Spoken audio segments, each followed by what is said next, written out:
Thank you so much for having me here. Thank you for the hospitality, but I'm very honored to be preaching here at your first service. So, Spirit of God, I just pray that you'd use me, your vessel, to speak to the people here, and that as I share my testimony, that it would encourage the hearts, and as they sang, your goodness, your mercy, your grace runs after each of us. So thank you, Lord, in Jesus' name. All right, I'm actually glad the kids have gone, because my message is a little R-rated, because I think I want to be as honest as I can. Lex has given me the permission, and parts of my story are pretty gut-wrenching, but I will not be justifying what God's done if I don't go into some of the details. So is that all right if we get up close and personal today? All right, thank you. Okay, so as I was praying about what am I going to share, I've got many a story, but I'm going to keep it fairly tight. But the title of my message is, Who Would I Be Without Jesus? And every time I share parts of my story, it makes me pause and reflect on who would I be without Jesus.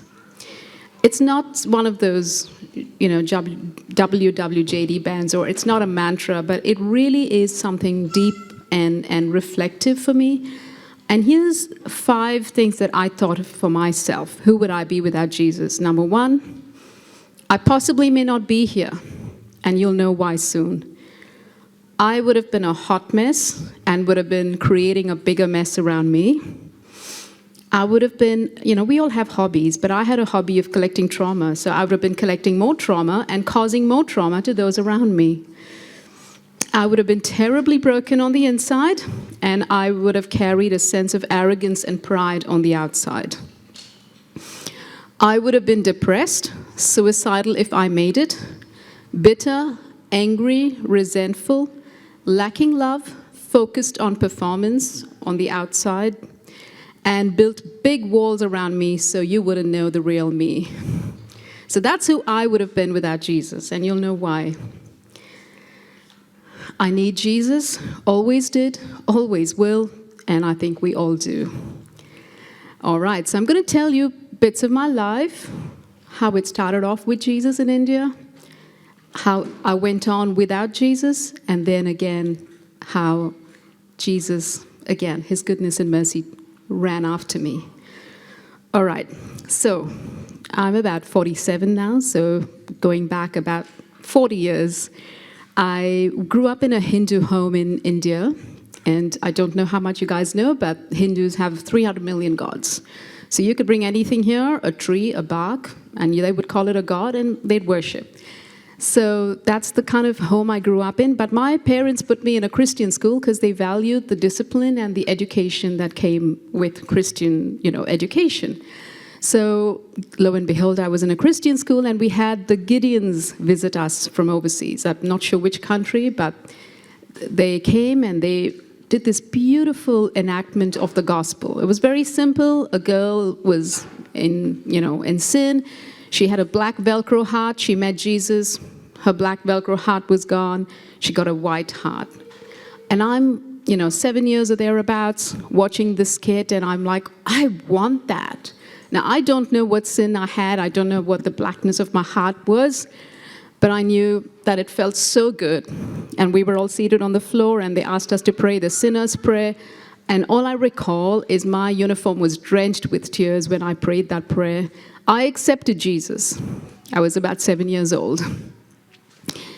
And coincidentally, even though I grew up in India, my parents always spoke English.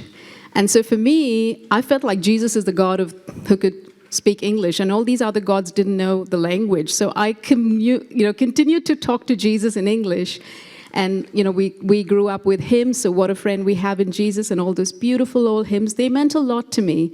But coming home and then trying to make sense of this whole different religion and all these, Indian prayers, that just wasn't making sense to me. So I grew up with a bit of conflict in my mind as to really who is God and because I love Jesus. I felt like I could speak to him and he was around, but the others didn't make a lot of sense. Shortly after, I was probably at 10, again, Indian households, you have, this is not that we were super wealthy or anything, it's just common in India to have maids and drivers and servants and so on. So we had a male servant who ended up sexually molesting me, and that caused a lot of trauma as growing up. And that wasn't something I could share with my family because it was very much a face-saving culture. So that was happening, and I just was withdrawing. That was obviously very traumatic. So I started, I guess the skeletons in the cupboard started making their entry, and life was getting very hard. So I had all this conflict in my mind, and then the secret that I was harboring. And I was quite a bright kid in school, but slowly things just started to get, like I said, I started to withdraw, and life wasn't great. And then something else happened. I was about 14 or 15, and a very good-looking guy moved next door. So I was already quite the recipe for disaster, looking for attention. I met Mark, and he seemed to be my answer at that moment. There was my escape route, my outlet. Perfect. So I started seeing him, didn't realize that he had his own baggage. He was about 10 years older to me, and in that culture, it's not cool to be in a relationship when you're not even 15. So there I was, a rebellious teenager, doing all the things that I wasn't supposed to do. And things got really hard at home, so we thought the easiest way was to just run away, which we did.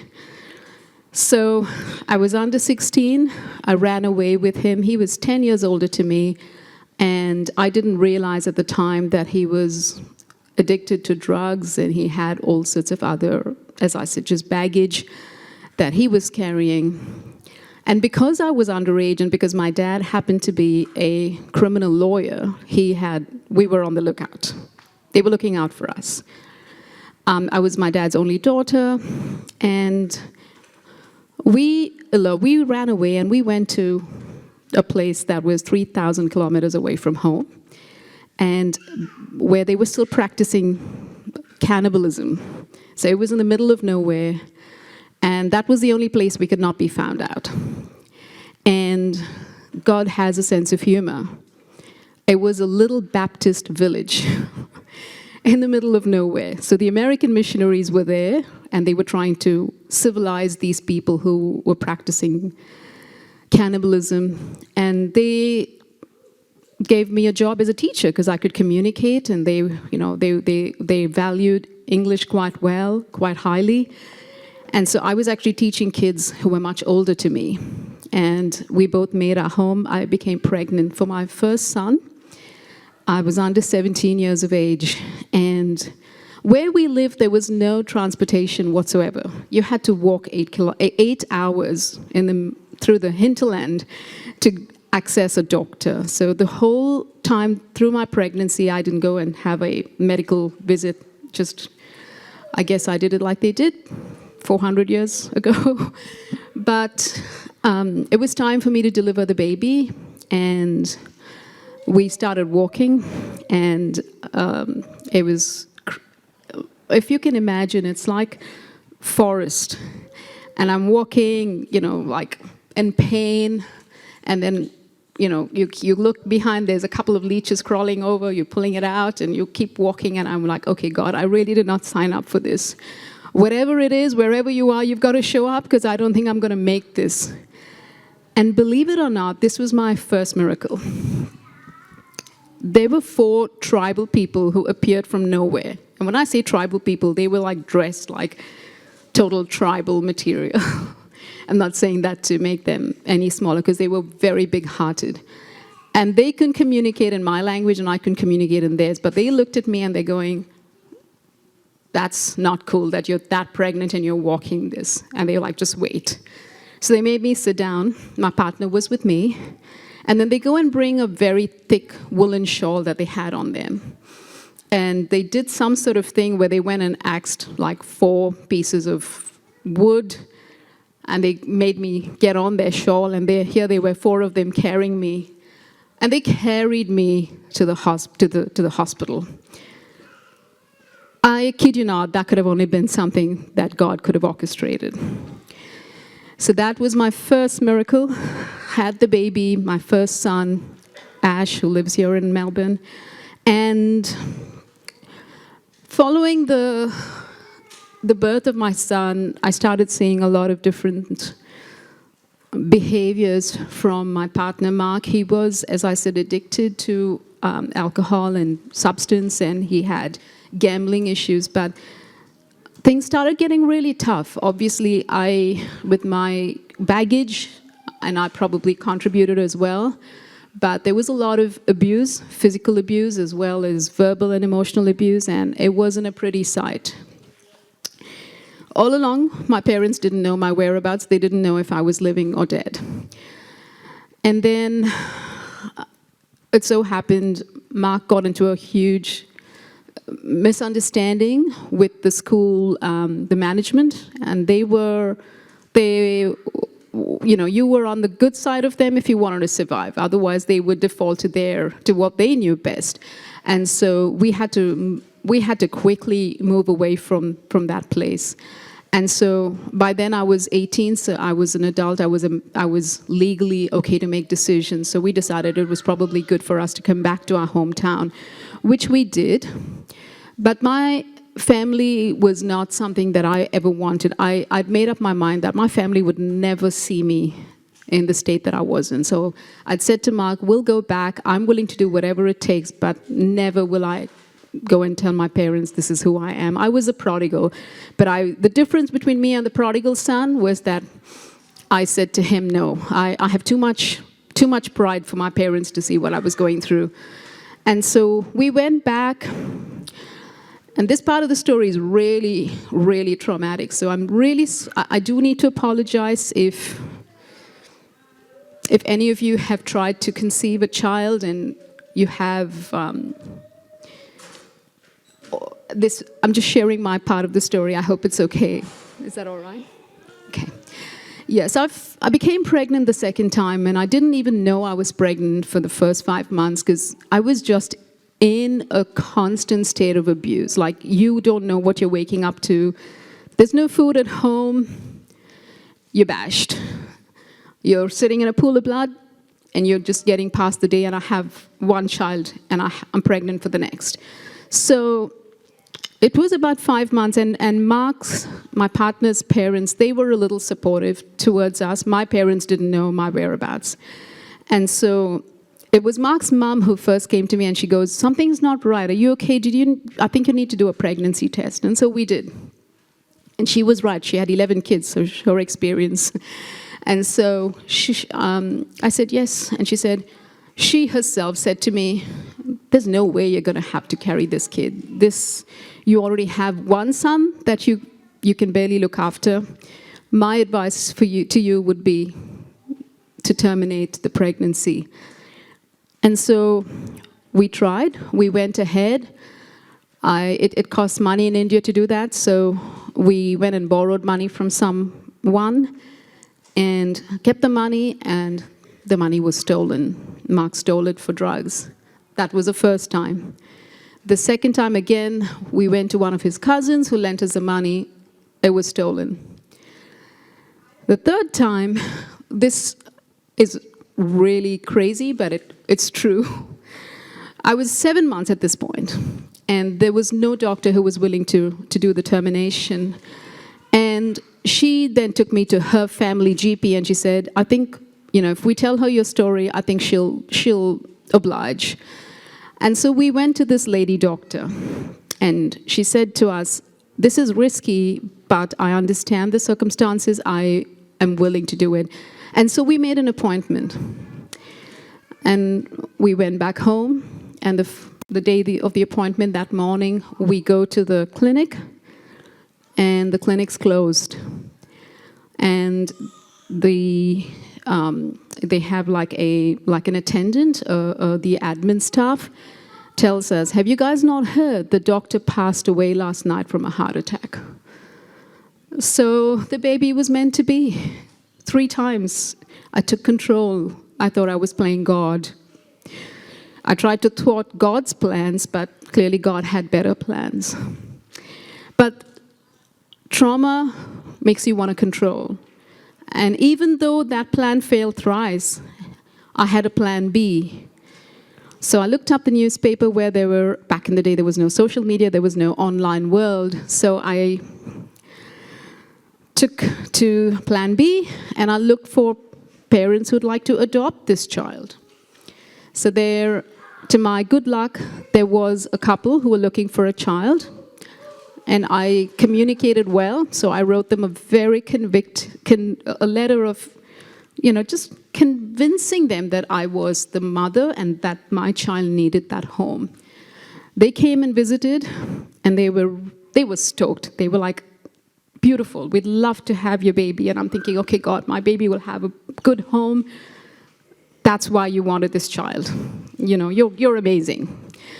And so they were the only ones who were with me during the hospital delivery. Mark was nowhere to be found. He was doing his own thing. And they initially said to me that it was my request that they would take the baby immediately after birth, so I wouldn't have I didn't even want to see him.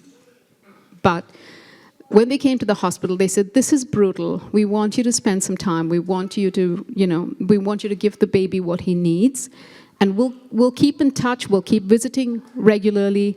And then in a few months, we'll take him with us. And then we've got all the paperwork and all the formalities to go through.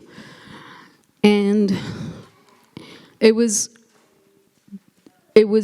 without exaggerating, it was the most horrific time of my life. With my first son, with me just having had a kid, I was still being abused.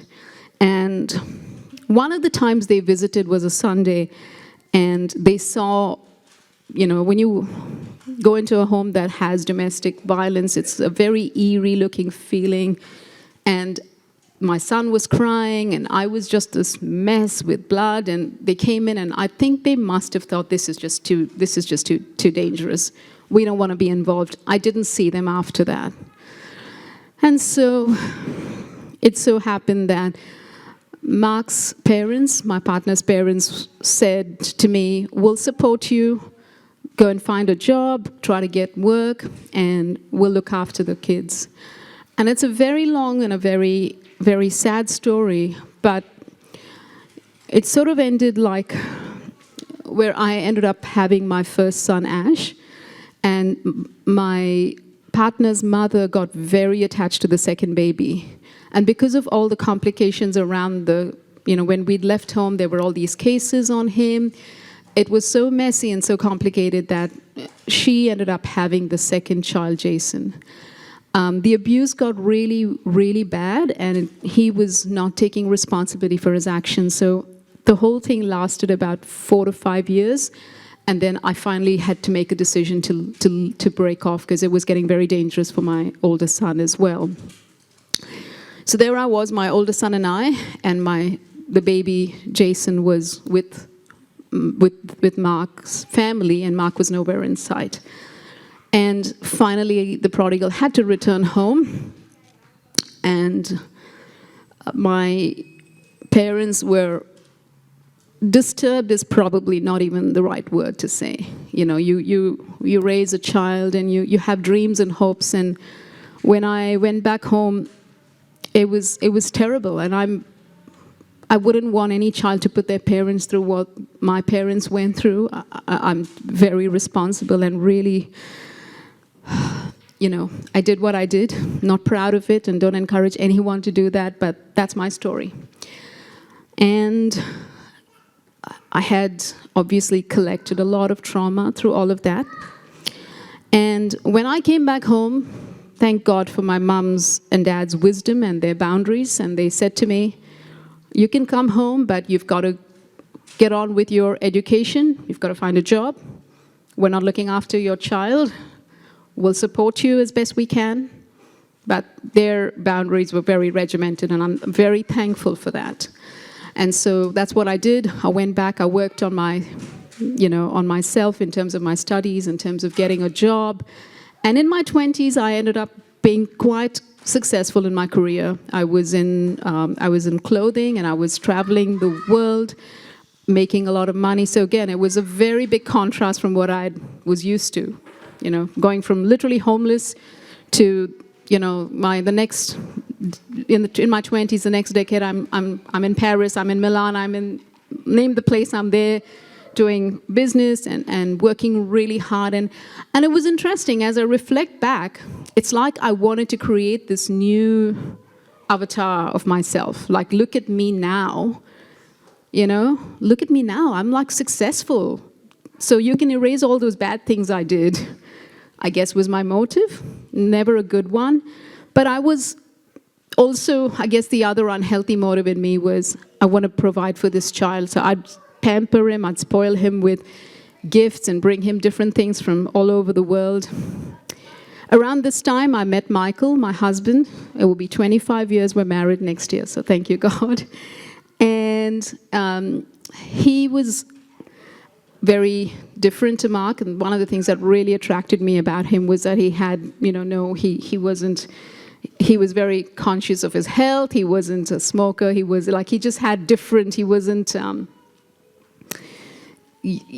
he came from very different family values, and so he also loved my son Ash, and so we started seeing each other, and then we moved here to Melbourne in 2004, and we got married, in about, as I said, 25 years ago, so, and then we got married, and we moved to Melbourne with my older son Ash, and I was pregnant for Ria, so she got a free ticket to Melbourne.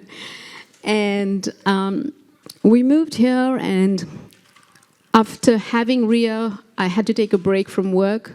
I had to come, I guess, to terms with the slower pace of life. And around this time, my oldest son Ash was 16. And guess what happens? All those skeletons come back to haunt you. Because of the way I left home, I was petrified that I would wake up to him not being home. And so what did I do? I became a super controlling mom. I would drive him everywhere. I'd go to the school and park and wait outside to make sure he's actually gone in. And this kid is in year 10 at this point. And I was treating him like he was in kindergarten.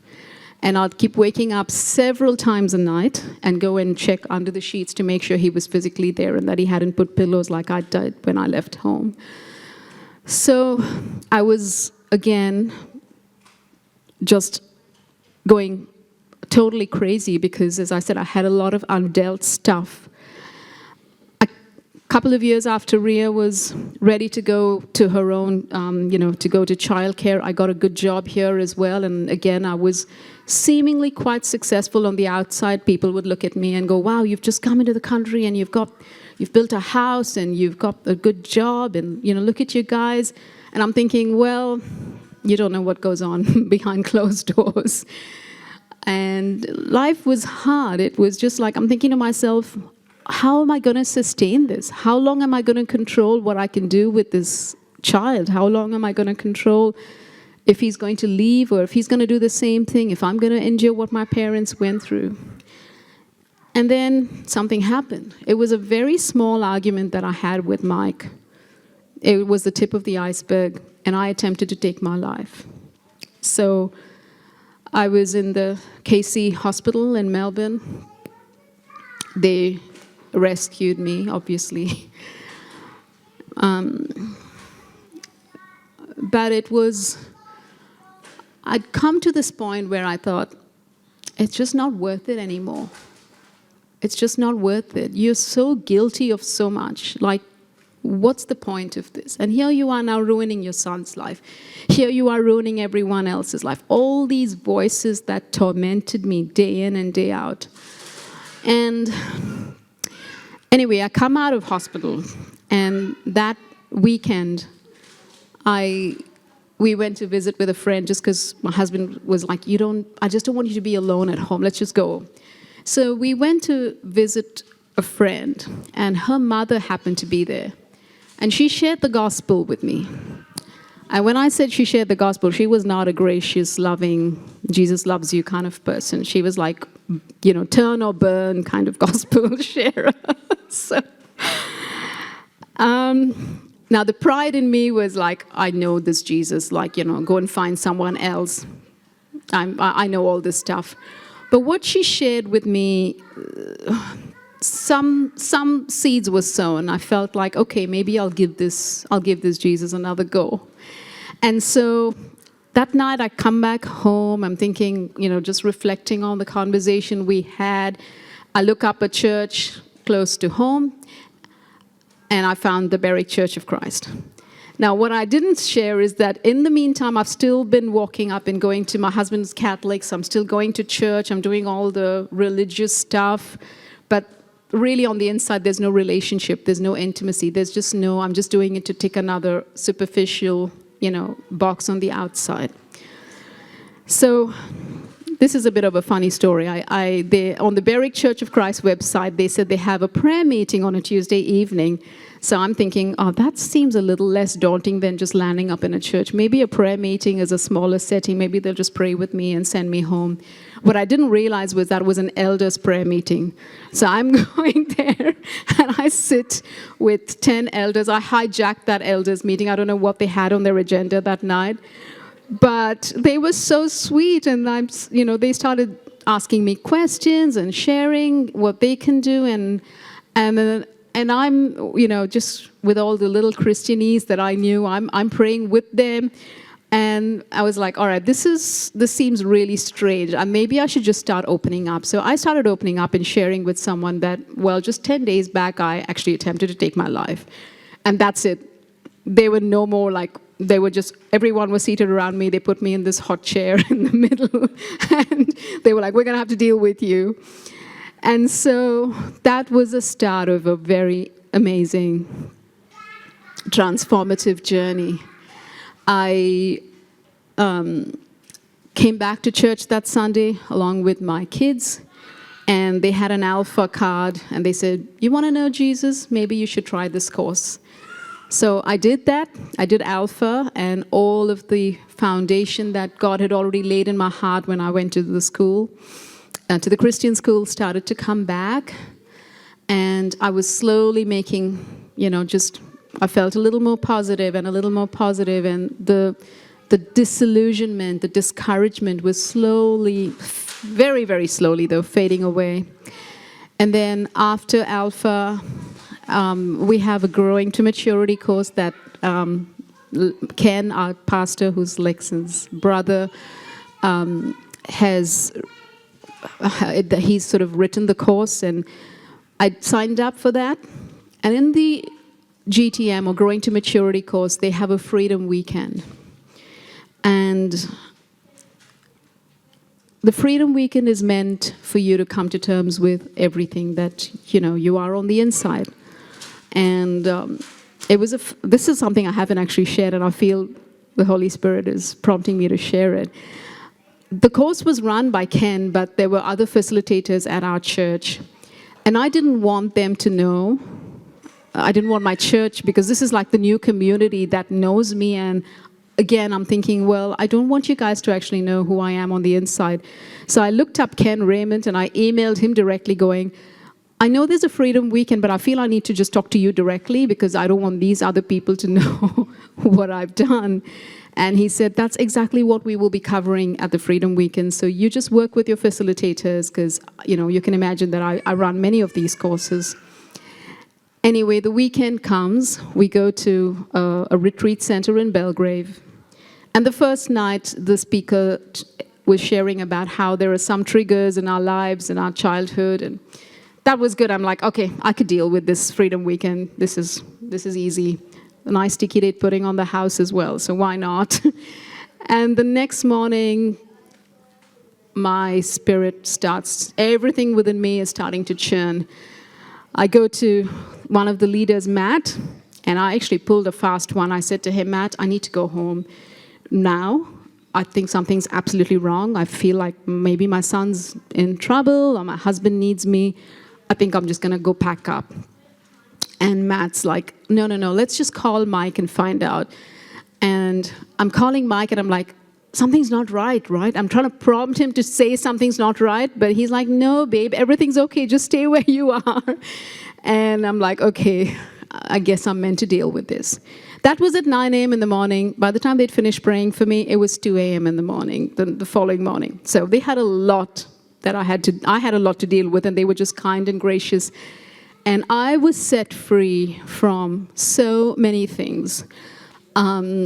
All the guilt, all the shame that I was carrying. And it was enormous, the kind of healing that I'd experienced. And I then started making, like, again, the discouragement, the dark thoughts, they were all now starting to fade away even more. I was starting to walk with Jesus. So I'm just going to say, who would I have been without Jesus? I think that part of that story says a lot. Well, another funny story is I met this lady. She happened to be my son's close friend's mom, and she's like, are you the same Arti, Royan? I said, yes, I think I'm the same person you're talking about. She goes, you're so nice, you're so caring and so humble. I met Jenny the other day, and she said, that Arti, she was so proud. Are you sure you're talking about the same person? So I was like, oh, okay. That means God is really working in my heart. So I continued to take steps towards Jesus. I started serving at church, and, God has started to create purpose in my life. But there was still a lot of things that he had to deal with. 2017, Pastor Ken preached a message at our church about being set apart for God.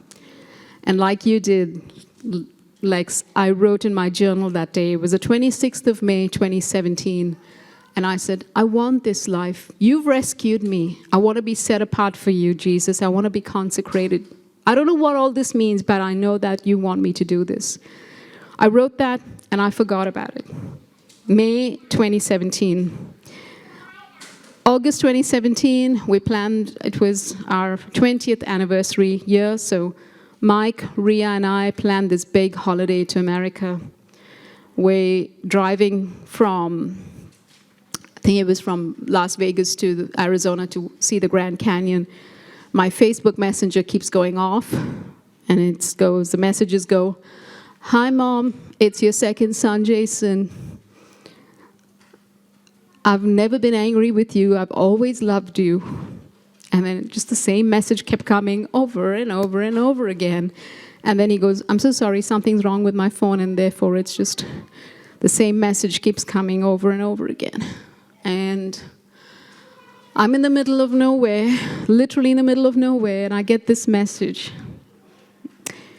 Not sure what to do, and I showed it to Mike, and he says, well, what can you do? You're here. But in me, everything in me just wanted to run to India and hold this child and be like, where have you been these last 20-something years? And I called my older son, Ash, his brother, and I said, your brother's messaged me, what do I do? Tell me, he said, Mom, you're in the middle of nowhere. Just go and finish your holiday. He's like, pretty straightforward. He's like, well, he's done life without you for over 20 years. Like, a few days isn't going to matter. So, oh my goodness. And so the rest of the holiday, I was just going along, but my spirit was disturbed the whole time. How are we going with time? Are we okay? We're good? Okay, sorry. Okay, so I came back, and on his birthday, the 10th of October 2017, we rang him, Mike, my older son Ash, and we called and we spoke to him. And he just called me Mom in every language there was on the phone. He's just like, Mommy, Mama, Mama. He just kept it. It was just, Mike and I were on our knees crying, and my older son Ash was crying, and it was, and Ria didn't even know because we couldn't tell her. She was still quite young, and we had to process quite a bit. And another God story in that is we're asking him, do you go to church? And he's hesitating because I don't know if he thinks, well, I don't know if you guys are going to think I'm a nut if I said I did. So he says, yes, I did. In fact, I got baptized a couple of months back. And I'm thinking, God, only you can do this. Now he's got a long way to go, but that was God's promise of having deposited something in him as well. Anyway, everything in my heart wanted to see this child and wanted to know to catch up on the last 21 something years. And so that year in December, Ria and I went to India, and I saw him for the first time in forever. And he looks exactly like me. He's out of the three kids, he's the one that looks the most like me. And we spent 6 weeks with him, and it was a beautiful 6 weeks. But something happened when we left. His trauma, his rejection, and abandonment started to stir up all the demons in him. And his thought process was along the lines of, this is my mom, and is this the person I've missed out? Now, because he's seeing the transformed version of me, he didn't see the broken, messed up version of me. So he thinks this is the mom he's missed for all those 20 years, not realizing that I was nowhere like that without Jesus. And we went through a very, very difficult period after that, because he tried everything to get our attention, because obviously we had to leave him back, and we're here and he's there. And if I'm really honest, during that time I started to, the same person who said, I want to be set apart for you, Jesus, and I want to be consecrated, I started to really operate out of emotion. All of the trauma in me was just triggered a very dysfunctional emotional response. And for a good over 12 months, I was an absolute mess. It was like all the demons from my past had somehow re-triggered, and I was just really operating from a very emotional place. And something had to happen. I needed to get out. It was just so much. Everything seemed overwhelming. When you're going through that amount of trauma, you just don't want to talk to people. You want, you're just not a good person. Anyway, God has an interesting way of working with us. At the end of 2018, I got a job offer to move to America. And we prayed about it, and my husband also was supportive. And Ria, I asked her what she thought about it, and she said, Mom, take it up. You may not, if you don't take it up, you may regret it. So we went through a process of praying over it for about a month, and we decided, yep, we'll go. So we went to the US thinking, I'm going to, I guess now I think about it, I was probably running away from some of my problems. I probably just needed time to recalibrate and because there was just so much emotional stuff going on. And I hit the wall when I was in the US. I absolutely hit the wall, because we went there and we realized my husband couldn't work there with the visa that he had. So he was there for a few months, and then he said, I'm going back to Melbourne, because he works here for the police. And he said, he didn't give up his job. He took a sabbatical. So he said, I'll go and work there, and when I get my visa, I'll come back. And so it was just Ria and I in the US alone. But God used that time so powerfully. In one sense, when I look back now, it was that Jacob moment. It was like, come, let's wrestle. Because I had prayed that prayer. I said to God, I don't care if you make me a hunchback after this, but I want to come out. And I want to come out with that same promise I made, that I want to be set apart from you. Because I'm not, this person that I'm operating as is not that same person. I'm just operating out of trauma. I need you to come, and, that whole psalm, deep calls to deep. I'm calling you from the depths of my heart. Come and heal those parts in me that need the healing. So he stripped me of everything, even the Berwick Church of Christ that I always went to when I had a problem, my mentors, my pastors, and it was just a season of me and God. But it wasn't an easy season. There were times, and I was leading a team, I was in a job where it was quite demanding. I recall there was, and Ria was 14, so you can imagine a teenage girl who's 14, who's going through her own trauma. Is it all right if I get a bit transparent here, Ria? It's okay? Okay. Every time something went wrong, she'd look at me and go, "It's your fault we're here." The same girl who gave me the motivational talk about, "Mom, you'll regret it if you don't try it out." Every time something was wrong, she's like, "It's all your fault I don't have my friends. It's all your fault I'm in this miserable place. It is all your fault." And one afternoon, I picked her up from school, and we had a massive, massive showdown. She had some issue, and I had. And she gets off from the car. It's a funny but a very traumatic story. She gets down from the car to go home. She's laughing. And I get off without even turning the car off. We both off the car, and the car's moving back. We live in a brand new estate. The garage door's up. The car's moving behind on its own. It's backing out. It's not a Tesla. It was an old big car. And I'm holding the car like I'm some she-woman or something, and I'm running along with the car, trying to prevent the car. And Ria's doing what a teenager does. She's rolling and laughing, and she's not being helpful. And she's like, "Mom, you're not going to be able to prevent this car from moving. Just let it move." And so the car's rolling out, and I'm looking at the new house, on the other side of the road, and I'm like, "God, that's it. Like, I think now I'm also going to be bankrupt, because if this car goes into that, into the front porch of that house, that's gone." Lo and behold, the car moves and hits a pole. So thankfully again, God showed up. That's just the level of trauma that I was dealing with. But in that season, which I call the wilderness, I was able to experience God. There was a lot of purging. I had to let go of people. I had to, even with Jason and with my sons, I had to reestablish boundaries. I had to say, "Jesus, you're in control of my kids. You're in control of the mess I've made, but I'm willing to surrender. I'm willing to give you everything." And so I surrendered, totally let go of everything.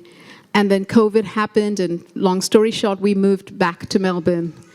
And 2 years, I had just an intense time with the Lord. And He, one by one, purged, everything away. And there was this complete, deep work that God did. And as I say, with death comes resurrection. So, who would I be without Jesus?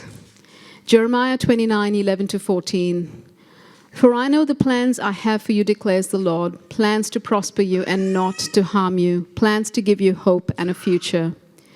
But this is the verse from 12. "Then you will call on me and come and pray to me, and I will listen to you. You will seek me and find me when you seek me with all your heart.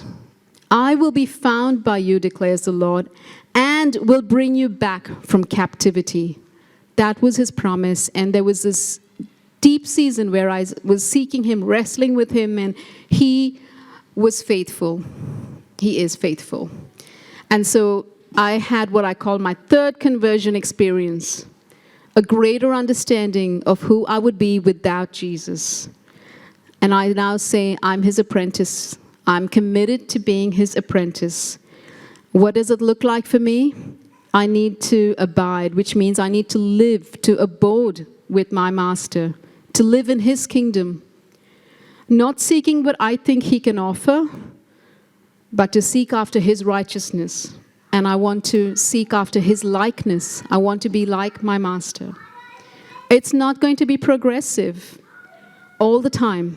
It's not even going to be linear. It's going to have its ups and downs. But My master is more committed to this than me as his apprentice. God is the gardener, Jesus is the vine, and I am the branch. All I need to do is to show up, to be with him. He will teach me, show me, and he will remove those deficiencies that hinder in the development of my apprentice journey. All I need to do is this, and this is what has kept me going. I need to be with Jesus so I can become like Jesus. And out of that, he will teach me to do as he would. Not perform, but be fruitful through him. I will have my moments and make mistakes, but I show up consistently, hands up, and I will wear the overalls that he gives me to wear on a daily basis. His robe of righteousness. All I need to do is to be his apprentice today. I just want to read this from a book that I was reading recently by Henry Nouwen. Jesus' heart is the incarnation of the shadow-free first love of God. From his heart flow streams of living water. He cries out in a loud voice, "Let anyone who is thirsty come to me. Let anyone who believes in me come and drink." That's from John 7:37 and 38. Come to me, all you who labor and are overburdened, and I will give you rest.